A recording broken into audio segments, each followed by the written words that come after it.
अभी कुछ दिनों पहले मैं एक केस पे काम कर रही थी। एक मदर आती है 11 साल की बच्ची के साथ। बच्ची को बहुत सारे बिहेवियर इश्यूज़ हैं और बिहेवियर इश्यूज़ इस तरह के हैं कि वो ठीक से किसी से बात नहीं करती, स्कूल में पढ़ाई नहीं करती, स्कूल में टीचर से तमीज़ से बात नहीं करती, चीज़ें उठा के फेंकती है।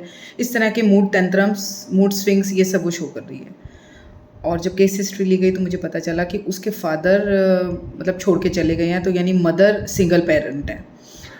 इसके बाद जब आगे और बात की गई तो ये मुझे पता लगा कि जो उसका भाई है, उसकी मदर एक्चुअली वर्किंग है, वो चली जाती है, पीछे से उसका भाई जब वो नहीं पढ़ती या कुछ कर रही होती है इस तरह से, तो वो उसका भाई उससे मिसबिहेव करता है और जब भी उसका मन करता है वो उसे बेल्टों से मारता है। तो पहले जब मैं इस केस पर काम करना स्टार्ट हुई थी तो मुझे ऐसा लगा था कि जब फादर चले गए उसके बाद से उसने ये बिहेवियर इश्यूज शो करे, तो देयर में बी कनेक्शन बिटवीन जो फादर गए हैं और उसके बिहेवियर में, क्योंकि ऑनसेट पीरियड तभी से शुरू हुआ। लेकिन जब चीज़ें मैंने बाद में रियलाइज़ करी तो उसके ब्रदर का बिहेवियर रिस्पॉन्सिबल था उसके इस तरह के चेंज्ड बिहेवियर की वजह से।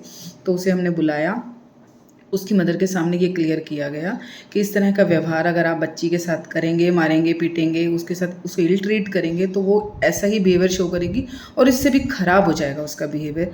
तो भाई के बिहेवियर को चेंज करने की पहले ज़रूरत है, उसके बाद ही ये बच्ची चेंज हो पाएगी। तो धीरे धीरे मदर ने अपने स्टेप्स लेने शुरू करे, घर में एनवायरनमेंट ऐसा बनाया गया कि जिससे बच्ची को अच्छे से ट्रीट किया जाए और इवेंचुअली ग्रेजुअली बच्ची के बिहेवियर में चेंज आने लगा और फिर वो अपना पढ़ने भी लगी। तो इस तरह से काफ़ी चीज़ें हैं जो हम केस को जब स्टडी करते हैं तो चीज़ों की जो फैक्ट फाइंडिंग होती है उसके बेसिस पर हम उन्हें काउंसल करते हैं।